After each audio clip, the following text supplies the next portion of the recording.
ஆண்டவர் நமக்கு தந்திருக்கிற அந்த ஆசீர்வாதமான வாக்குத்தத்தத்தை நாம் தொடர்ந்து தியானிப்போம். எசேக்கியேல் தீர்க்க தரிசன புஸ்தகம் 34ஆம் அதிகாரம் அதனுடைய 28ஆம் வசனத்தின் பின்பகுதி. தத்தளிக்க பண்ணுவார் இல்லாமல் சுகமாய் தங்குவார்கள். ஆமென் சொல்லுங்க பார்க்கலாம். இந்த புதிய மாதத்தில் ஆண்டவர் எந்த சலனமும் இல்லாமல் நல்ல நிம்மதியாக நம்ம பாதுகாப்பாக பயம் இல்லாமல் வாழ்வதற்கான ஒரு வாய்ப்பை தருவார்.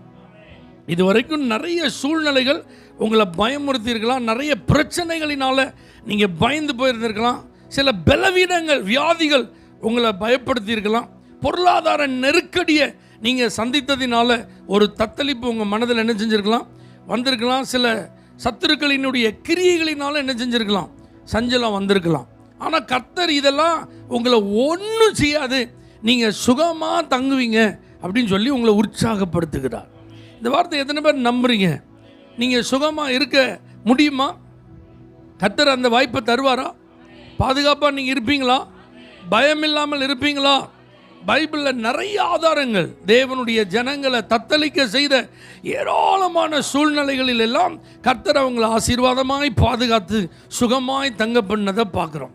நல்லா கவனிங்க. 400 வருஷம் எகிப்தின் அடிமைத்தனத்திலிருந்து இஸ்ரவேலர்களை அற்புதமாக ஆண்டவர் விடுவித்தார். சரியா? ஓங்கிய புயமும் பலத்த கரமும் வெளிப்பட்டது. அந்நியாயம் அவங்க புறப்பட்டாங்க. இப்போ 400 வருஷத்துக்கு அப்புறம் இப்போதான் அவங்களுக்கு விடியல். அல்லேலூயா. இப்போதான் சுதந்திர காற்றை என்ன செய்கிறாங்க சுவாசிக்கிறாங்க. இவ்வளோ நாள் ஒரு நுகத்திற்குள்ள பூட்டப்பட்டது போல ஒரு அடிமைத்தனத்திற்குள்ள அகப்பட்டு கொண்டு வெளியில் வர முடியாமல் சிக்கி தவித்தவர்களுக்கு இப்போ ஆகாயத்தில் ரெக்க கட்டி பறக்கிற மாதிரி ஒரு ஃபீல். ஆமென் சொல்லுங்க. அப்போ வெளியில் வந்த இஸ்ரவேலருடைய மனநிலை எப்படி இருந்திருக்கும்? இனிமேல் கஷ்டமே என்ன செஞ்சிருக்காது, இனிமேல் எனக்கு வாழ்க்கையில் என்ன வராது, கஷ்டமே வராது, எனக்கு எந்த பிரச்சனையும் என்ன செய்யாது இருக்காது, நான் நல்லா இருப்பேன். சுவிசேஷத்தை கேட்கும்போது அப்படி தானே இருந்துச்சு. ரட்சிக்கப்படுறதுக்கு முன்னாடி நிறைய பிரச்சனை, நிறைய கவலை, நிறைய பாதிப்பு. கவலைப்படாதீங்க, இயேசு அற்புதம் செய்வார். கவலைப்படாதீங்க, ஆண்டவர் உங்களை விடுதலையாக்குவார். இயேசு உங்களை குணமாக்குவார். இயேசு உங்களை ஆசீர்வதிப்பார். இயேசு உங்களுக்கு நிம்மதியை தருவார். நீங்கள் நல்லா இருப்பீங்க. நீங்கள் எல்லாரும் ஆசீர்வாதமாக வாழ்கிறதுக்கு ஒரு வழி அவர் உங்களுக்கு என்ன செய்வார்? திறந்து தருவார். அப்படிலாம் சொன்னோடனே நமக்கு அப்படியே வயிற்றுல பாலை வார்த்தது மாதிரி இருந்தது. எப்போ இப்படி ஒரு வாய்ப்பு இருக்கா, இப்படி ஒரு வாழ்க்கை இருக்கா, அப்போ எனக்கு அது வேணும். இப்படி ஒரு கடவுள் இதெல்லாம் கொடுக்குறாரா, அல்லேலூயா, அப்போ எனக்கு அவர் தான் வேணும் கடவுளா அப்படின்னு சொல்லி நம்ம அடி எடுத்து வைத்து அந்த ரட்சிப்பின் அனுபவம் நமக்கு கிடைச்சது. பாவங்களிலிருந்து, சாபங்களிலிருந்து, அக்கிரமங்களிலிருந்து, பிசாசின் பிடியிலிருந்து ஆண்டவர் நம்மளை விடுதலை ஆக்கினார். பார்த்தீங்களா? அன்னைக்கு நம்முடைய உள்ளம் என்ன செஞ்சது? துள்ளினது. ஆமென் சொல்லுங்க பார்க்கலாம். அந்த ரட்சிப்பின் சந்தோஷம் சொல்கிறேன் பார்த்தீங்களா? அந்த சந்தோஷத்தினால களி கூர்ந்தோம். வீட்டில் ஒரே டான்ஸ் தான், எப்போ பார்த்தாலும் ஸ்தோத்திரம் தான், எப்போ பார்த்தாலும் பாட்டு தான். ஏதாவது ஒரு அதெல்லாம் கர்த்தர் பார்த்துக்கிடுவாரு. அல்லேலூயா. ஏதாவது ஒரு மாதிரி வலிக்குதான் ஏசு ரத்தத்தையும், அவ்வளோதான். ஆமென் சொல்லுங்க. ஏதாவது ஒரு பிரச்சனை இருக்கா, உடனே வாங்க நம்ம எல்லாம் சேர்ந்து ஜெபம் பண்ணணும், சரியா போயிடும். இதெல்லாம் எப்போ இருந்தது?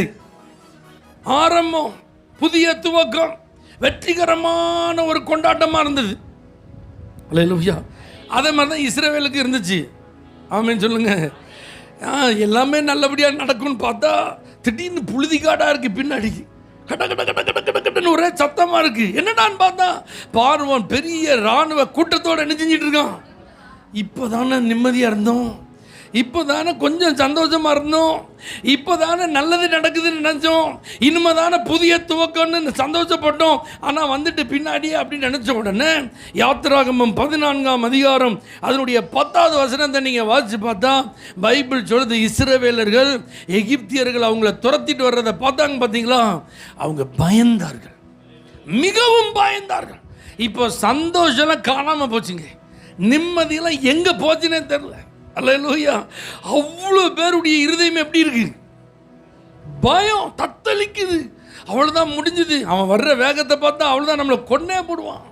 அவன் வர்ற வேகத்தை பார்த்தா இனிமே மறுபடியும் இழுத்துட்டு போயிடுவான். ஐயோ, இனிமே நம்ம அவன் கையில் என்ன செய்ய முடியாது. இப்படி என்னெல்லாமோ மனசில் ஓடுது. கர்த்தரை நோக்கி முறையிடுறாங்க, மோசேட்ட கம்ப்ளைண்ட் பண்ணுறாங்க. இந்த மோசே பேச்சை கேட்டு நம்ம இங்கே வந்துட்டோமே, ஓம் பேச்சை கேட்டு இந்த வனாந்தரத்தில் சாக வந்துட்டோமேன்னு என்னெல்லாமோ என்னது நடக்குது. பேச்சுக்கள் புலம்பலாம் மாறிட்டு. அல்லேலூயா. ஆனால் ஆண்டவர் சொல்றாரு, இன்றைக்கு நீங்கள் காண்கிற எகிப்தியரை இனி என்றைக்கும் காண்பதில்லை. அழகா ஒரு வசனம் இருக்கு பாருங்களேன். அதே 14ஆம் அதிகாரம் 30வது வசனத்தை நீங்க வாசிச்சு பாருங்க. அந்த எகிப்தியருக்கு என்ன நடந்தது? இவ்விதமாய் கர்த்தர் அந்நாளிலே இஸ்ரவேலரை எகிப்தியரின் கைக்கு தப்புவித்து ரட்சித்தார். அப்ப அவங்களை தத்தளிக்க செய்த எகிப்தியர் கையிலிருந்து அவர்களை விடுவித்தார். இனி ஒருபோதும் எகிப்தியருடைய தொந்தரவு உங்களுக்கு இருக்காதுன்னு ஆண்டவர் ஒரு முடிவு கட்டினார். அதனால யாராவது ரட்சிப்பின் துவக்க நிலையில் இருந்தது போல இன்றைக்கு என்னுடைய வாழ்க்கை இல்லை, என்னுடைய ஆரம்ப காலம் ஒரு பொற்காலமாக இருந்தது, அன்றைக்கு அந்த ஆனந்த பாக்கியம் எப்பொழுது என் வீட்டில் கம்பீர சத்தம், ரட்சிப்பின் கம்பீர சத்தம், விசுவாசமான வார்த்தை. ஆனால் இப்போ மறுபடியும் அதே பிரச்சனை. ரட்சிக்கப்படுவதற்கு முன்பு என்ன பாதிப்போ அதே பாதிப்பு, ரட்சிக்கப்படுவதற்கு முன்னாடி என்ன சத்துருவின் போராட்டமோ அதே போராட்டம். மறுபடியும் என்னை கலங்க வைக்கிறது, மறுபடியும் என்னை பயமுறுத்துகிறது, மறுபடியும் அது என்னை துரத்துகிறது. இதிலிருந்து விடுதலை அடைய எனக்கு வழி இல்லை. இதிலிருந்து யார் என்னை காப்பாற்ற முடிய இல்லை. இல்லை, தத்தளிக்க பண்ணுவார் இல்லாமல் சுகமாய் தங்குவார்கள். உங்களை ரட்சித்த தேவன் உங்களை பின்னாடி இருந்து பாதுகாக்க வல்லவராக இருக்கிறார். உங்களை தத்தளிக்கிறவர்களுக்கு ஆண்டவர் பதில் செய்ய அவர் போதுமானவராக இருக்கிறார். அதனால் நான் ரட்சிக்கப்பட்டோன்னு எல்லாமே சரியாக நினச்சினே அப்படின்னு நினச்சிட்டு இந்த மாதிரி ஆயிட்டேன்னு சொல்லி விசுவாசத்திலேருந்து நீங்கள் குறைந்து போகாதிருங்கள். உங்கள் நம்பிக்கை அற்று போக இடம் கூடாதிருங்கள். ஐயோ ஏசுநாதர்கிட்ட வந்துட்டா எல்லாமே நல்லபடியாக நடக்கும்னு சொன்னாங்களே, ஏசுநாதர்கிட்ட வந்ததுக்கப்புறம் தான் நிலைமை ரொம்ப மோசமாக இருக்குது அப்படின்ற மாதிரி நீங்கள் இடம் கொடுத்துடாதீங்க. உங்களை தத்தளிக்க பண்ண எந்த சூழ்நிலைகள் எதிர்த்து வந்தாலும் கர்த்தர் அதற்கு ஒரு முற்றுப்புள்ளியை வைப்பார். அல்லேலூயா சொல்லுங்கள் பார்க்கலாம். அல்லேலூயா. இப்போ பாருங்க, இது எகிப்தியர்கள் தத்தளித்த அனுபவத்தில் கர்த்தர் ஒரு முடிவை உண்டாக்கிட்டார். இப்போ பெலிஸ்தியர்கள் இஸ்ரவேலை தத்தளிக்க பண்ணுறாங்க. இப்போ சாமுவேல் காலம், சாமுவேல் வளர்ந்தான், அவன் இப்போ ஆண்டவருடைய கிருபையினால ஊழியக்காரனாக இருக்கிறான். இப்போ ஜனங்களுடைய நிலைமையெல்லாம் கொஞ்சம் பரிதாபமாக இருக்குது. எப்படின்னா கர்த்தரை மறந்து தேவனுடைய பெட்டியை தேடாமல் தேவனுடைய வழியில் நடக்காமல் வேறு மாதிரி போயிட்டாங்க. அப்போ இந்த சாமுவேல் என்ன செய்கிறாரு? நீங்களாம் மறுபடி கர்த்தர்ட்ட வாங்க, நம்ம கர்த்தரை ஆராதிப்போம். அல்லேலூயா. பழையதெல்லாம் விட்டுருங்க, பாவத்தெல்லாம் அவர் மன்னிப்பார். மறுபடியும் உங்கள் வழியை மட்டும் சரி பண்ணுங்க, நீங்கள் வாங்க, உங்களுக்காக நான் கர்த்தர்ட்ட என்ன செய்கிறேன், வேண்டுதல் பண்ணுறேன்ற. உடனே இவங்களும் பாருங்க ஆண்டவர் பக்கம் வர்றாங்க. அல்லேலூயா. 1 சாமுவேல் 7ஆம் அதிகாரம் 7வது வசனம். இப்போ என்ன நடக்குது? இப்போ மிஸ்பா அப்படிங்கிற இடத்துக்கு இந்த இஸ்ரவேலர்கள் என்ன செய்கிறாங்க? கூடி வந்துட்டாங்க. எதுக்கு? கர்த்தரை ஆராதிக்கிறதுக்கு. எப்படிப்பட்ட நிலைமையில் இருந்து, பின்மாற்றத்திலிருந்து மறுபடியும் அர்ப்பணிச்சு. ஆமென் சொல்லுங்க. சரி, போனதெல்லாம் போகட்டும், ஏதோ நடந்ததுன்னு ஒரு கெட்ட கனவாக என்ன செஞ்சிடும், நினச்சி மறந்துடும். இனிமையாவது எப்படி இருப்போம்? ஒழுங்காக இருப்போம். இனிமையாவது உருப்படியாக ஆண்டவருக்கு உண்மையாக இருப்போம் அப்படின்னு சொல்லி அர்ப்பணித்து வந்திருக்காங்க. அப்படின்னா உடனே என்ன நடக்கணும்? நல்லது தான் நடக்கணும். உடனே ஒரு ஆசீர்வாதம் தானே வரணும். உடனே அதுக்கு ஆண்டவர் ஏதாவது ரிவார்டு கொடுக்கணும்ல. பரவாயில்ல மகனே, உனக்காக நான் காத்திருந்தேன். அந்த இளைய குமாரன் வந்தோடனே அப்பா ஓடி போய் கட்டி பிடிச்சி முத்தம் கொடுத்து அவனுக்கு புது ட்ரெஸ் கொடுத்து மோதிரம் போட்டு செப்பல் போட்டு, அல்லேலூயா, இருக்கிற வஸ்திரம் போயிட்டு அந்த மாதிரி அர்ப்பணித்த உடனே பாருங்க, அங்கே பைபிள் சொல்லுது, மிஸ்பாவில் இஸ்ரவேல் புத்திரர் வந்துட்டாங்கன்னு உடனே அதை கேள்விப்பட்ட பெலிஸ்தியர்கள் இஸ்ரவேலுக்கு விரோதமாக என்ன செய்றாங்க? எதிர்த்து வந்தார்கள். அதை இஸ்ரவேல் புத்திரர் கேட்டு பெலிஸ்தர் நிமித்தம் இப்போ எங்கே இருக்காங்க? கர்த்தர் சமூகத்தில் இருக்காங்க. இப்போ எங்கே இருக்காங்க? கர்த்தருக்கு முன்னாடி நிற்கிறாங்க. இப்போ கூட யார் இருக்கா? தேவனுக்கு நேராக நடத்துகிற ஊழியக்காரர் இருக்கிறாரு. அல்லேலூயா. இப்போ மனசு எப்படி இருக்கு? ஃபுல்லி கமிட்டடாக இருக்கு. அல்லேலூயா. வாழ்க்கை எப்படி இருக்கு? முற்றிலும் அர்ப்பணம் உள்ளதாக இருக்கு. ஆனால் இப்போ பயம் வருது. பெலிஸ்தர்னால இப்போ தத்தளிப்பு வருது. ஆமென் சொல்லுங்க. ஒன்றும் பயப்படாதீங்க. வசனம் அப்படி முடியலைங்க. அதே 7ஆம் அதிகாரத்தில் 13வது வசனத்தை நீங்கள் நல்லா கவனிச்சு பாருங்க. இந்த பிரகாரம் பெலிஸ்தர் அப்புறம் இஸ்ரவேலின் எல்லையிலே வராதபடிக்கு தாழ்த்தப்பட்டார்கள். அல்லேலூயா. சாமுவேலின் நாளெல்லாம் கர்த்தருடைய கை பெலிஸ்தருக்கு விரோதமாக இருந்தது. இப்போ எந்த பெலிஸ்தர் பயம் முறுத்துனாங்களோ அந்த பெலிஸ்தர் அதுக்கப்புறம் இஸ்ரவேலின் எல்லைக்கே வரலையாம். நல்லா புரிஞ்சுக்கோங்க. நீங்கள் கர்த்தருக்கு உங்களை அர்ப்பணித்த உடனே அந்த அர்ப்பணிப்பை உடைக்கிறதுக்கு அவன் வந்து உங்களை தத்தளிக்க பண்ணுவான். நீ கத்தரை தேடிடுவியா பார்ப்போம், நீ கத்தரை பின்பற்றுவியா பார்ப்போம். நீ பழையபடி நீ எல்லாம் என்ன செய்யணும், பாவ வாழ்க்கையில் தான் என்ன செய்யணும் இருக்கணும். பொல்லாப்புக்கு நீ இடம் கொடுக்கணும். தேவன் உன் மேலே கோவப்படணும். அதுதான் ஏன் பிளான்.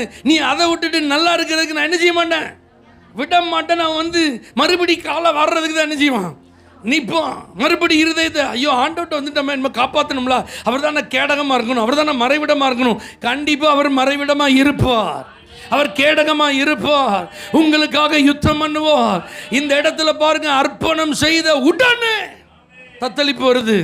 ஆனால் பைபிள் என்ன சொல்லுது, தத்தளிக்க பண்ணுவார் இல்லாமல் சுகமாய் தங்குவார்கள். அப்போ நல்லா புரிஞ்சுக்கோங்க, ரட்சிக்கப்பட்ட உடனே யாராவது அந்த பிரச்சனையில் நான் ஆண்டவர்கிட்ட வந்துட்டேன்னா எல்லாம் சரியாக நினைச்சேன், ஆனால் ஒன்றுமே இல்லையே, நிலைமை அப்படியே தான் இருக்குன்னு நினச்சிட்டு இருந்தீங்கன்னா உங்களுக்கும் பதில் சொல்லிட்டேன்.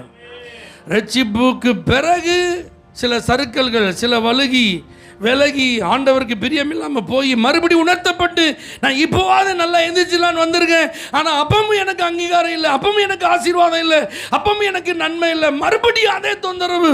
பயப்படாதீங்க, இஸ்ரவேலுக்கு விரோதமாக அவன் கையை ஓங்க ஆண்டவர் விடலை. அந்த எல்லைக்குள்ளே பெலிஸ்தனை கத்தர் வர விடலை. அர்ப்பணிப்பில் உறுதியாக இருக்கிற தேவ பிள்ளையே, கத்தரை மட்டும்தான் ஆராதிப்பேங்கிறதுல தீர்மானமாக இருக்கிற கத்துடைய பிள்ளைகளே, உங்க உறுதியை கண்டிப்பாக கனம் பண்ணுவான், உங்க அர்ப்பணிப்பை கண்டிப்பாக கத்தர் கனம் பண்ணுவான். பெலிஸ்தனுடைய பயமுறுத்தலுக்கு நீங்கள் நடுங்கி பின்வாங்கிறாதீங்க. இந்த கர்த்தர்கிட்ட வந்து புரோஜனம் இல்லைன்னு திரும்ப போயிடாதீங்க. உங்களை சுற்றிலும் பாளையமாய் அவர்கள் இறங்கி இருக்கிறத கண்டு நம்ம மாட்டிக்கிட்டோன்னு சொல்லி நீங்க என்ன செஞ்சிட வேண்டாம், பின்வாங்கிட வேண்டாம், அவன்கிட்ட போய் சரண்டர் ஆயிட வேண்டாம்.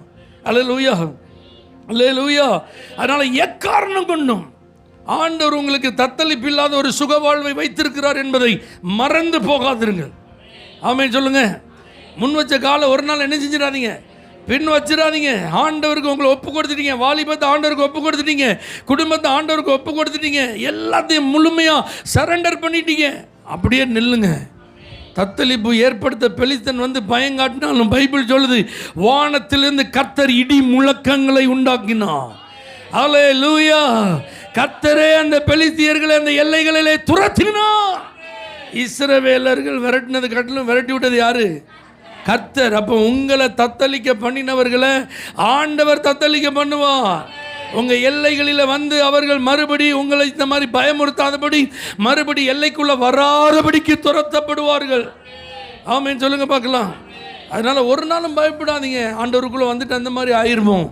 ஏன்னா இன்றைக்கி ப்ராக்டிக்கலாக சிலருக்கு அப்படிலாம் கஷ்டங்கள் நெருக்கடிகள் வரும்போது அவங்களுக்குள்ள எண்ணங்கள்லாம் என்ன செஞ்சிருது, வந்துடுது. மறுபடியும் அந்த மாதிரி பிரச்சனையினால தான் இப்படி ஆகுதோ, அந்த அசுத்த வல்லமை திரும்ப வந்து நம்மளை டார்கெட் பண்ணுதோ, அப்போ நம்ம அங்கேயே இருந்திருக்கலாமோ? இல்லை, இப்போ தான் நீங்கள் நல்ல இடத்துக்கு வந்திருக்கீங்க, இப்போ தான் நீங்கள் பாதுகாப்பான இடத்துல இருக்கீங்க, இப்போ தான் கர்த்தர் உங்களுக்கு யுத்தம் பண்ணுவார் என்பதுக்கு ஒரு வாய்ப்பு இருக்கு. அல்லேலூயா. அதனால நீங்கள் உங்கள் அர்ப்பணிப்புலேருந்து என்ன செஞ்சிடாதீங்க, சொல்லுங்கள், பின் வாங்கிறாதீங்க. ஆமென் சொல்லுங்கள் பார்க்கலாம். இப்போ எஸ்தர் ராஜாத்தின் புஸ்தகம் 3ஆம் அதிகாரம் அதனுடைய 11ஆம் வசனத்தை நீங்கள் வாசிச்சு பாருங்க. இந்த வெள்ளியை நீ வச்சுக்கோப்பா, அந்த ஜனத்துக்கு உன் இஷ்டப்படி நீ செய்ப்பான்ட்டான். ராஜா விவரம் தெரியாமல் ஒரு அனுமதி கொடுத்துட்டார். அல்லேலூயா. ஆமானுக்கு ஒரு அனுமதி கிடைக்கி 127 நாடுகளிலும் சிதறி இருக்கிற யூதர்களுக்கு விரோதமாக தீமை செய்கிறதுக்கு இப்போ இவன் என்னன்னாலும் செய்யலாம். இவன் எழுதுறது தான் அது சட்டமாக என்ன செய்ய போகுது, மாறுப்பு. நல்லா பாருங்கள், இது செட்டில்மெண்ட் ஆனதுக்கப்புறம். ஆமென் சொல்லுங்கள். அம்மா அப்பா இல்லாமல் இருந்தேன், ஆதரவு கிடைச்சது. ஆமென் சொல்லுங்க பார்க்கலாம். வளர்ந்து ஆளாகியாச்சு. ஆளாகி ஏதோ ஒரு சாதாரண பிள்ளையா நான் என்ன செஞ்சேன், இருந்தேன், அரண்மனை கிடைச்சது. அல்லேலூயா. அதில் சாய்ஸ் உண்டா தெரியாது, ஆனால் அங்கேயும் தயவு கிடைச்சிது. இப்போ பட்டத்து ராணியாக மாறியாச்சு. 127 நாடுகளுக்கு ராணி. லைஃப் செட்டில்டியா. ஆண்டவருக்குள்ளே வந்தேன், ஒரு குறை வைக்கல பாஸ்டர். அல்லேலூயா. என்னைக்கு நான் கர்த்தரை தேடினோ அன்னையிலேருந்து ஒரே ஏர்முகம் தான். ஆமாம், நோ ப்ராப்ளம். எல்லாம் அவர் கையில் கொடுத்ததுனால பாருங்கள், டக்குன்னு அப்படியே பறந்து வந்துட்டேன் மேலே. சிலருக்கு அப்படி ராஜயோகம். ஆமென் சொல்லுங்க பார்க்கலாம். ஆமென். ஆரம்பத்தில் கஷ்டப்பட்டது உண்மைதான், ஆரம்பத்தில் தனிமை உண்மைதான், ஆரம்பத்தில் வறுமை உண்மைதான், ஆரம்பத்தில் வாழ்க்கை எளிமை உண்மைதான். ஆனால் ஆண்டவர் கையை என்னைக்கு பிடிச்சாரோ அன்னைக்கு அப்படியே கடகடன்னு உயர்த்திட்டார். தலை உயர்த்தப்பட்டது, பெயர் பிரஸ்தாபப்பட்டது, எல்லை விரிவாக்கப்பட்டது. இப்போ அம்மா அப்பா இல்லாத பிள்ளை யாரு? ராணிமா. எப்படி ராணி? சும்மா சாதாரண ராணியா? 127 நாடுகளுக்கு ராணி. Oh praise God, what a life, what a settlement. Amen சொல்லுங்க. சிலருக்கு நம்மளை பார்த்தா அப்படிதான் இருக்கு. ஆமாவா இல்லையா? எப்படி இருந்தான், ஆனால் இப்போ பாரு காரு தான். ஒன்றும் இல்லாத ஒரு ஆளாக இருந்தாரியா, இப்போ எல்லாமே வச்சிருக்கிறாரியா, அப்படிதானே? இதை மாதிரி சிலர் நம்மளை பார்ப்பாங்க. அவங்க அப்பா யார் தெரியுமா? ரொம்ப மோசமான நிலையில் இருந்தார். ஆனால் என்ன லாட்ரி அடிச்சுதான் தெரில, இன்னைக்கு பிள்ளை எப்படி இருக்கான், ஒகோன்னு இருக்காயா. அன்னைக்கு அன்றாட கூலியாக செஞ்சாங்க, வாழ்ந்தாங்க. இன்னைக்கு பாரு கவர்மெண்ட் சம்பளம், வீட்டில் எல்லாரும் கவர்மெண்ட் ஜாப்பு. அல்லேலூயா. அன்னைக்கு எல்லாரும் கை நாட்டு, இன்னைக்கு எல்லாம் பச்சை மயில கையெழுத்து போடுது. ஆமென் சொல்லுங்க. இப்படி லைஃப் செட்டில்மெண்ட். பிரைஸ் கார்டு, ஒரு குறை கிடையாதுப்பா. அப்படி நேரத்தில் இப்போ பிரச்சனை வருது. ராணியா உட்கார்ந்ததுக்கு அப்புறம் தத்தளிக்க பண்ண முடியுமா சொல்லுங்க? ஏன்னா அவளுக்கு என்ன இருக்கு? பவர் இருக்கு. ராஜாவே அவர் கையில தான். ஆமென் சொல்லுங்க. ஆனா இப்போ ஆமான் அப்படிங்கிற ஒரு சத்துரு மூலமா ஒரு தத்தளிப்பு என்ன செய்யுது?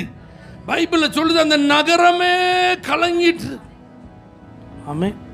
ஆனா கர்த்தர் அப்படி விட்டாரா? கர்த்தர் நிலைமை அப்படி விட்டாரா? அதே எஸ்தரின் புத்தகம் 8ஆம் அதிகாரம் 8வது வசனத்தை வாசிச்சு பாருங்க. இப்போது உங்களுக்கு இஷ்டமானபடி, அந்த உங்களுக்கு அப்படிங்கிறதுல எஸ்தர் வந்துட்டாங்க, மொர்தெகாய் வந்துட்டாரு. உங்களுக்கு இஷ்டமானபடி நீங்கள் ராஜாவின் நாமத்தினால் யூதருக்காக, அவன் யூதருக்கு எதிராக எழுதுனா நீங்க யூதருக்காக எழுதுங்க. ராஜாவின் மோதிரத்தினால முத்திரை போடுங்க.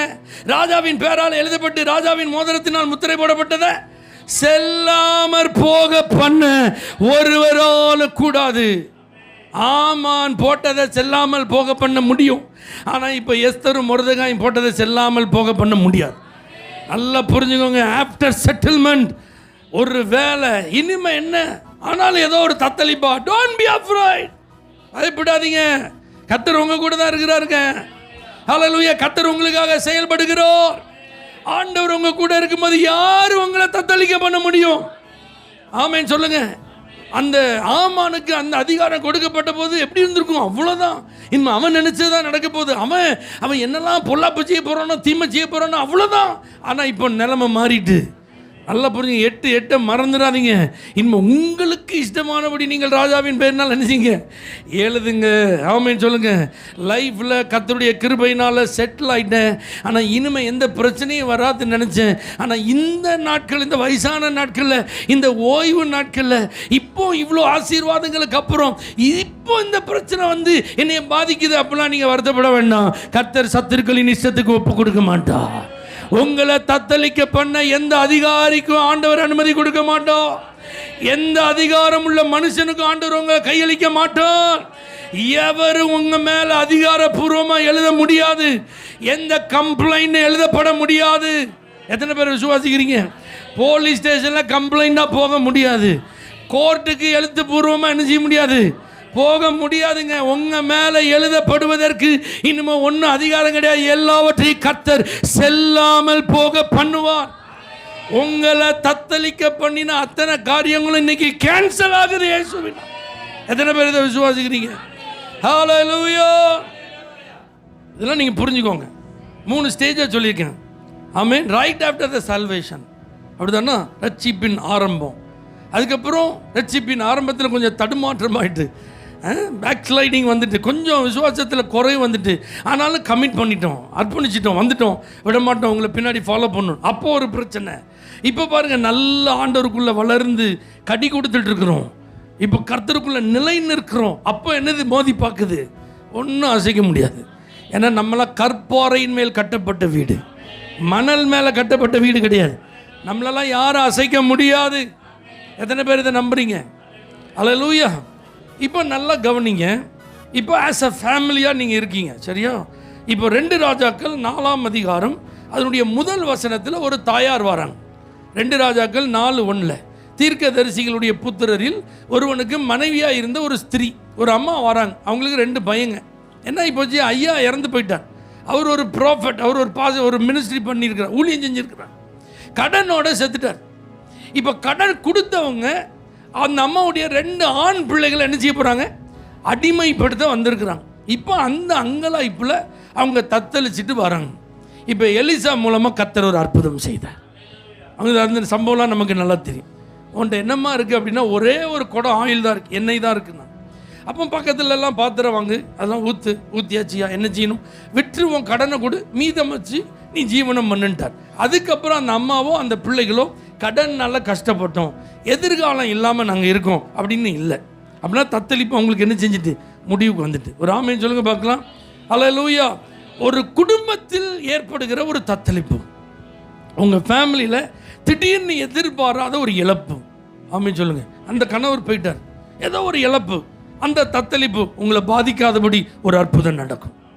ஆமேன்னு சொல்லுங்க. கடன் பிரச்சனை, பொருளாதார நெருக்கடி, எப்படியோ அவசியமான ஒரு சூழ்நிலையில் அவர் எதுக்கு வாங்கினாரோ அந்த விவரங்கள்லாம் நமக்கு இல்லை, ஆனால் கடன் வாங்கியிருக்கிறார். அல்லேலூயா.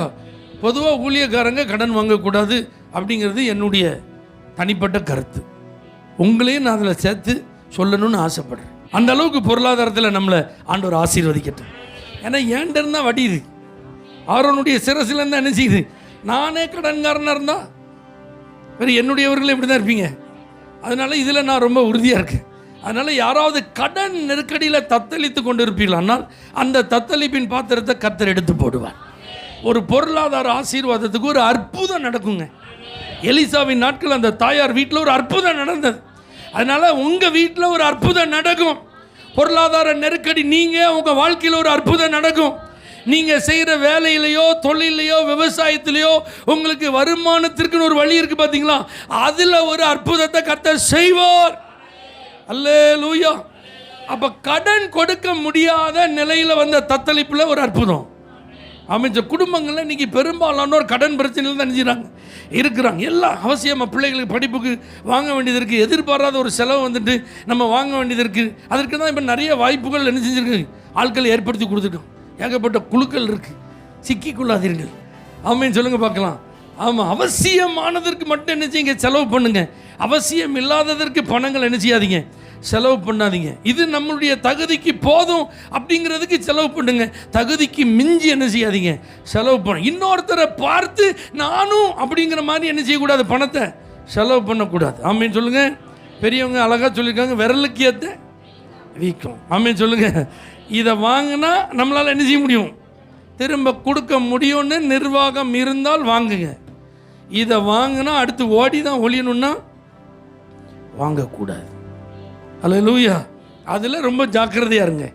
கடன் வாங்கின சம்பவங்களெல்லாம் இனி கர்த்தர் மன்னிச்சு நம்மளை ஆசீர்வதிக்கணும்னு ஆண்டோட்ட வந்து என்ன செஞ்சிடணும், அர்ப்பணிச்சிடணும். ஒரு அலையிலேயே சொல்லுங்கள். அப்போ குடும்பத்தில் அந்த தத்தளிப்பை கர்த்தர் மாற்றுகிறார். இப்போ பிள்ளைகள் அடிமைப்பட போகிறார்கள், ஆண்டவர் அதுலேருந்து ஒரு விடுதலை கொடுக்குறார். நல்லா புரிஞ்சுக்கோங்க, உங்கள் பிள்ளைகள் பாதிக்கப்பட கர்த்தர் விடவே மாட்டார். எனக்கு எதுனாலும் பரவாயில்ல பாஸ்டர், ஆனால் என் பிள்ளைக்குன்னு ஒன்று என்னால் என்ன செய்ய முடியல, தாங்க முடியலன்னு இருதயம் துடிக்கல, குடல் கொதிக்குது பார்த்தீங்களா. அதனால் உங்கள் பிள்ளைகள் எந்த விதத்திலும் பாதிக்கப்பட அதனால் ஒரு தத்தளிப்பு உங்கள் வாழ்க்கையில் வராது. உங்கள் பிள்ளைகளை சத்துரு அடிமைப்படுத்த ஆண்டவர் விட மாட்டார். உங்கள் பிள்ளைகளை பாவம் அடிமைப்படுத்த கர்த்தர் விட மாட்டார். உங்க பிள்ளைகளை சாபம் அடிமைப்படுத்த கர்த்தர் விட மாட்டார். உங்க பிள்ளைகள் இந்த உலகத்தினால் அடிமைக்குள்ளாக ஆண்டவர் விட மாட்டார். பொய்யான மாயைகள் எதிலும் சிக்கி நம்முடைய பிள்ளைகள் தவிக்காதபடி கர்த்தர் அவர்களை விடுவிப்பார். அன்னைக்கு அவர்களை அடிமைப்படுத்த வந்த நபர்களை கைகளுக்கு விடுவித்த தேவன் நம்முடைய பிள்ளைகள் யார் யார் கைகளிலிருந்து விடுவிக்கப்பட வேண்டுமோ அதிலிருந்து கர்த்தர் அவர்களை விடுவிப்பார். அது நபர்களாகவும் இருக்கலாம், சில பாவ பழக்க வழக்கங்களாகவும் என்ன செய்யலாம் இருக்கலாம். கர்த்தர் நம்முடையவர்களை நம்முடைய பிள்ளைகளை விசேஷமாய் விடுவிப்பார். அதனால் உங்கள் குடும்பங்களில் பிள்ளைகளின் நிமித்தம் தத்தளிப்பு வராதபடி ஆண்டவர் காத்துக்கொள்வார். உங்கள் பிள்ளைகள் எல்லாம் ஒளிவ மர கன்றாய் மாற்றுவார். உங்கள் பிள்ளைகள் கர்த்தரால் போதிக்கப்பட்டிருப்பாங்க. அவங்க சமாதானம் பெரிதாக இருக்க தேவன் என்ன செய்வார், உதவி செய்வார். ஆமென் சொல்லுங்க பார்க்கலாம். ரைட். இது ஃபேமிலி சம்மந்தப்பட்ட ஒரு தத்தளிப்பு. இப்போ லைஃப்னா சவால் இருக்குமா இருக்காதா, வாழ்க்கையில் சவால் இருக்குமா இருக்காதா, வேலையாக இருந்தாலும் சரி பிஸ்னஸாக இருந்தாலும் சரி ஈஸியாக செய்ய முடியுமா?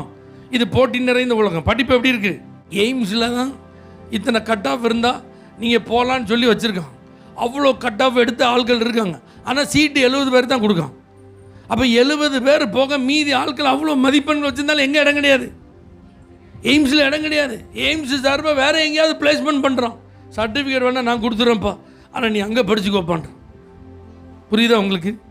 ஏன்னா அந்த அளவுக்கு இப்போ போட்டி என்ன செய்யுது இருக்குது. அப்போ சவால்களை நம்ம சந்திக்கணும் போது அது நமக்கு மிஞ்சினதாக இருந்தால் நமக்கு வருமா வராதா தத்தளிப்பு வந்துட்டு.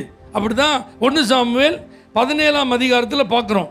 11வது வசனத்தில் சவுலும் இஸ்ரவேலர் அனைவரும் அந்த பெலிஸ்தனுடைய வார்த்தைகளை கேட்டு கலங்கி மிகவும் பயப்பட்டாங்க.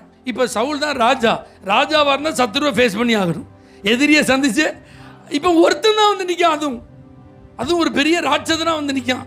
அவன் சொல்லிட்டான், ஒன்றும் பிரச்சனை இல்லை, ஒத்தைக்கு ஒத்த பார்த்துருட்டான். இப்போ சவுலுக்கும் பயம், இஸ்ரவேலர் அனைவருக்கும் பயம். இந்த சவாலை எதிர்கொள்ள யாருக்குமே என்ன இல்லை, மனசில் தில் இல்லை, தைரியம் இல்லை. எல்லார் மனசு இப்போ பயப்படுது, தத்தளிக்குது. ஆண்டவர் இந்த தத்தளிப்பை அப்படியே கண்டினியூ பண்ண விட்டாரா? 40 நாள் இருந்ததுங்க. கர்த்தர் ஒரு இரட்சகனை எழுப்பினார். தாவீதை கொண்டு வந்து அந்த சவாலை கிளியர் பண்ணி விட்டார். ஈட்டினாலும் பட்டயத்தினாலும் கர்த்தர் ரட்சிக்கிறவர் அல்ல. தேவனுடைய நாமத்தின் மேலே வைராக்கியமாக வந்த அந்த ஒரு தாவீதை கர்த்தர் என்ன செய்தார்? பயன்படுத்தினார். அந்த தாவீதின் மூலமாய் பெலிஸ்தியர்கள் தோற்கடிக்கப்பட்டார். ஒரு ஆமென் சொல்லுங்க பார்க்கலாம். அப்போ கண்டிப்பாக ஏசப்பா நமக்கு ரட்சகர். ஒரு அலையிலே சொல்லுங்க. நமக்கு வாழ்க்கையில் வருகிற அத்தனை சவாலுக்கும் உதவி செய்ய யார் இருக்கா? ஏசப்பா இருக்காங்க. படிப்பில் உதவி செய்ய யார் இருக்கா? ஞானம் கொடுக்க. ஆமாம், வேலையில் திறமை கொடுக்க யார் இருக்கா? தொழிலில் யுக்தியை கொடுக்க யார் இருக்கா? எவ்வளோ காம்படேட்டிவ் வேர்ல்டாக இருந்தாலும் அந்த வேகத்துக்கு ஓடுவதற்கு உங்களுக்கு சத்துவம் கொடுக்க ஒரு இரட்சகர் உங்க கூட இருக்கிறபடினால உங்களுக்கு வருகிற சவால்களின் நிமித்தம் நீங்கள் தத்தளிக்க வேண்டிய அவசியம் இல்லை. அல்லேலூயா, ஆமென் சொல்லுங்க. இப்போ கல்யாணம் நடத்துறதே பெரிய சவாலாக இருக்கு. அல்லேலூயா, கல்யாணம் நடத்துறது பெரிய சவாலாக இருக்குன்னா 2 பேரும் சேர்ந்து வாழ்றது அதுக்கு மேலே சவாலாக இருக்கு. ஆமாவா இல்லையா? பிள்ளைகள் பெறுவது பெரிய விஷயமா இருந்தாலும் பிள்ளைகளை வளர்க்குறது எப்படி இருக்கு, அதை படிக்க வச்சு அதை ஆளாக்குறது எப்படி இருக்கு, எல்லாமே சேலஞ்சாக தான் இருக்குது. இதெல்லாம் உதவி செய்ய யார் இருக்கா? அப்பா அம்மா வருவாங்க பாஸ்டர், மாமனார் மாமியார் இருக்காங்க பாஸ்டர், ஒருத்தர் இருக்க மாட்டாங்க. அல்லேலூயா, அண்ணன் தம்பி இருக்காங்க பாஸ்டர், எல்லாம் தேடியும் காணாது இருப்பாய், பெயரும் பறந்துடும். அவனுக்கு 1000 பிரச்சனை இருக்குது. ஃபோன் அடித்தாலும் என்ன செய்ய மாட்டான், வாடிலாம் வரமாட்டான். நீங்கள் தான் சந்திக்கணும் சவாலை. இந்த சவாலில் உங்களுக்கு உதவி செய்ய இயேசு இருக்கிறார். தாவீதை ஆண்டவர் இரட்சகராக எழுப்பினது போல ஆண்டவர் இயேசு உங்களுக்கு உதவி செய்வார். எல்லாரும் கலங்கி இருந்தாங்க. கலக்கத்திற்கு ஒரு முடிவு. குடும்பமே கலங்கி போயிருக்கி அந்த சவால் நிமித்தம். இதை எதிர்கொள்ள முடியல. அந்த பலன் எங்களுக்கு இல்லை, அந்த அனுபவம் எங்களுக்கு இல்லை, அந்த ஞானம் எங்களுக்கு இல்லை, அந்த திறமை எங்களுக்கு இல்லை, அந்த வேகம் எங்களுக்கு இல்லை. இவனோடு போட்டி போடுற அளவுக்கு நாங்கள் யாரும் தகுதியாக இல்லை. ஆனால் உங்களுக்கு தகுதியை கொடுக்க ஒரு இயேசு வருவார். ஆமென். நீங்கள் ஜெயிக்க பிறந்தவர்கள் எத்தனை பேர் ஆமென் சொல்கிறீங்க? கர்த்தர் உங்களை ஜெயிக்க வைப்பார். அப்போ இதெல்லாம் நடக்கணும்னா 23ஆம் வசனத்தில் இருக்குது, அவர்களை மேய்க்கும்படி என் தாசனாகிய தாவீது என்னும் ஒரே மேய்ப்பனை நான் அவர்கள் மேல் விசாரிப்பாயிருக்க ஏற்படுத்துவேன். இவர் அவர்களை மேய்த்து இவரே அவர்களுக்கு மேய்ப்பனாக இருப்பார். எசேக்கியேல் 34:23 இருக்கு. ஆமென் சொல்லுங்க பார்க்கலாம். அப்படின்னா ஆண்டவர் நம்மளை தலைமை தங்கி நடத்தணும். அல்லேலூயா. இப்போ ஆண்டவர் லிட்டரலாக இருக்காரா? எழுத்தின்படி இருக்காரா? கண்ணில் அவரை பார்க்க முடியுதா? இல்லை, அவர் ஆவியாக இருக்கிறார். அதைத்தான் பிரசன்னன்னு சொல்கிறோம். என்ன சொல்கிறோம்? பிரசன்னம். பிரசன்னத்தை உணருங்க. தேவ பிரசன்னம் நம் நடுவில் இருக்கிறது அப்படிலாம் சொல்கிறோம்ல. எதை சொல்கிறோம்? ஆண்டவர் நம் நடுவில். இப்போ உங்கள்கிட்ட ஒரு கேள்வி, உண்மையிலேயே எத்தனை பேர் இந்த தேவன் இருக்கிறார்னு உணர்றீங்க? கர்த்தருடைய பிரசன்னத்தை நம்ம உணராதபடி எவ்வளோ நேரம் ஆலயத்தில் இருந்தாலும் ஒரு பிரயோஜனம் கிடையாது. நீங்கள் வீட்டில் இருந்தாலும், வேலை செஞ்சாலும், வயலில் இருந்தாலும், சர்ச்சில் இருந்தாலும், எங்கே இருந்தாலும் இந்த இயேசு எங்கே தான் இருக்கிறார்? நம்ம கூட தான் இருக்கிறார். அவர் நம்மளை விட்டு ஒரு நாள் என்ன செய்ய மாட்டார். இமை பொழுது கைவிட்டேன் அப்படின்னா என்ன அர்த்தம்? அந்த ஃப்ராக்ஷன் ஆஃப் செகண்ட் அவர் இல்லாததை கூட நம்மளால் என்ன செய்ய முடியாது, தாங்க முடியாது. நான் சொல்ல எத்தனை பேர் புரியுது? அவருடைய பிரசன்னம் இல்லாமல் நம்மளால இருக்கவே. மீனை தண்ணியிலேருந்து எடுத்துட்டீங்கன்னு வச்சுக்கோங்க, என்ன அவங்க கொஞ்ச நேரம் உயிரோடு இருக்கிற மாதிரி துடிக்கும், டபக்கு டபக்கு டபக்கு. அதுக்கப்புறம் இதான் நடக்கும். இதை மாதிரி தான் ஆண்டுடைய பிரச்சனத்தை நீங்கள் உணராமல் இருந்தீர்களானால் உங்கள் ஆத்துமா செத்து போயிடும், உங்கள் ஆவி என்ன செஞ்சிடும், செத்து போயிடும். ஒரு ஃபீலே என்ன செய்யாது, இருக்காது. ஆமென் சொல்லுங்க பார்க்கலாம். நல்லா புரிஞ்சுக்கோங்க. தேவ பிரசன்னத்தை உண்மையாகவே நீங்கள் உணர்கிறீர்களா? நீங்கள் தனியாக யோசிச்சு பார்த்து கேட்டு பாருங்க. உங்களை கர்த்தர் இருக்கிறார்னு உங்களால் உறுதியாக உணர முடியுதா? ஏன்னா ஒரு பாஸ்டர்கிட்ட ஒரு விசுவாசி வந்தார், பாஸ்டர் என்னால் தேவ பிரசனத்தை என்ன செய்ய முடியல. அவர் தெளிவான பாஸ்டர், என்ன பாவம் செஞ்சேன்னு கேட்டார். அல்லேலூயா. ஏன்னா பாவத்திற்கும் ஆண்டவருக்கும் என்ன கிடையாது, தொடர்பு கிடையாது. ஒருத்தன் பாவி ஆகிட்டான்னா அவனுக்குள்ள அவரால் என்ன செய்ய முடியாது, இருக்கவே முடியாது, சான்ஸே இல்லைங்க. பாவிகளை அவர் நேசிப்பது உண்மைதான், ஆனால் பாவத்தை வெறுக்கிறார். அப்போ ஒருத்தர் பாவம் செஞ்சுட்டார்னா அவருக்கு தேவ பிரசன்னத்தை என்ன செய்ய முடியாது. அப்போ அவர் நல்ல ஜோம் பண்ணுற பாஸ்டர் பார்த்தீங்களா, வா இன்னைக்கு என் கூடன்னு ஒரு மணல் காட்டுக்கு ஜோமனை கூப்பிட்டு போனார். கூட்டிகிட்டு போய் யாரும் இல்லாத ஒரு மர நிழல், இங்கே இருந்து நீ ஜோம் பண்ணணும். அந்த தெரியுது பார்த்தியா, அந்த மர நிழலில் நான் ஜோம் பண்ணிட்டு இருப்பேன். தேவ பிரசனத்தை உணர்ந்த பிறகு தான் அங்கே வரணும் நீ அப்படின்னு போயிட்டார். அல்லேலூயா. இப்போ அந்த பாஸ்டர் ஜோம் பண்ண, ஆண்டவரே இப்படி ஒரு பாவியை நான் நினச்சிருக்கேன், கூப்பிட்டு வந்திருக்கேன், தேவ பிரசனத்தை உணரணும்னு சொல்லி கூப்பிட்டு வந்திருக்கேன். எப்படியாவது தேவ பிரசனத்தை அவர் என்ன செய்யணும், உணரணும். அந்த கிருபையை மட்டும் கொடுத்துருக்கேன்னா அவர் ஆவியில் நிறைஞ்சு என்ன செய்ய ஆரம்பிச்சிட்டாரு, அவர் ஜோம் பண்ண ஆரம்பிச்சிட்டார். இப்போ 1 மணி நேரம் ஆகிட்டு நம்மால் இன்னும் என்ன செய்யலை, வரல. என்னடா நம்மால் வரலையன்னு திரும்பி பார்த்தா அவரை விட்டுட்டு வந்த இடத்துல ஒரே புழுதி காடாக இருக்குது, புகை காடாக இருக்குது.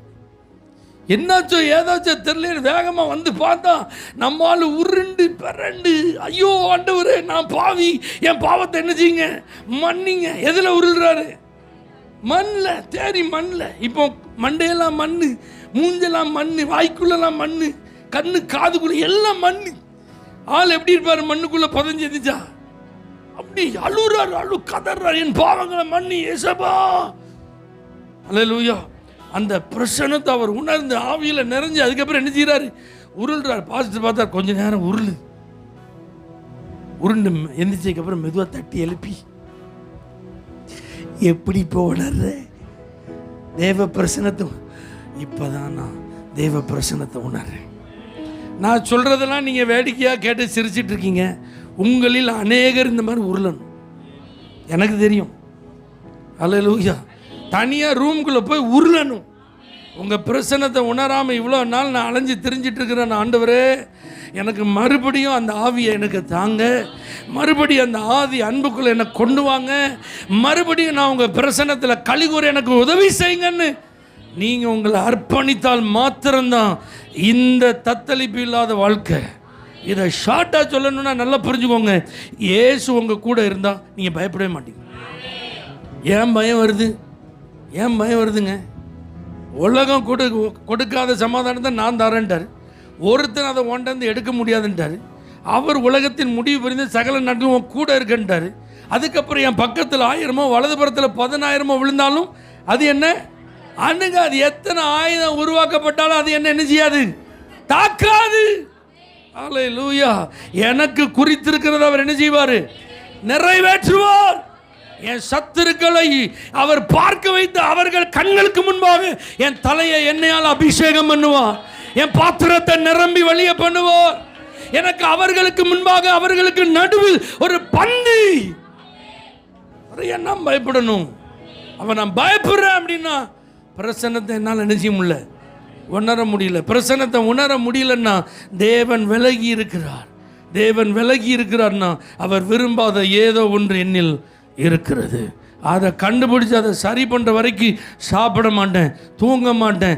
இப்படி ஒரு வைராக்கியம் வந்ததுன்னா உலகம் அழிகிற வரைக்கும் நீங்கள் இருந்தாலும் இந்த பிரச்சனை உங்களை விட்டு நீங்காது. அல்லது இயேசு வருக வரைக்கும் நீங்கள் இந்த பூமியில் இருந்தாலும் இந்த மகிமையான பிரச்சனத்தை நீங்கள் உணர்ந்து கொண்டே இருப்பீர். தண்ணிக்குள்ளே இருக்கிற மீன் மாதிரி நான் எப்பொழுதும் தேவ பிரசனத்தில் என்ன செய்யணும், இருக்கணும். அதை விட்டு வெளியில் வந்தால் என்னால் உயிரோடு இருக்க முடியாதுங்கிற ஒரு வாஞ்சியோட ஒரு அர்ப்பணத்தோட தேவ பிரசனத்தில் நீங்கள் இருந்து பாருங்கள். தத்தளிக்க பண்ணுவார், இல்லாமல் சுகமாய் தங்குவார். தகப்பனே நம்முடைய பிரசனத்திலேயே நாங்கள் மறைந்திருக்க கிருபைத்தார். ஆமென். பயமுறுத்துதல்கள் இல்லாமல், பாதிப்புகள் இல்லாமல் பாதுகாப்பான ஒரு வாழ்க்கையை சுகமாய் அனுபவிக்க கிருபை செய்யும். இயேசுவின் நாமத்தில் பிதாவே, ஆமென். For prayer contact, Pastor J. Kumar, El Shaddai Ministries, 9500252586, Surandai.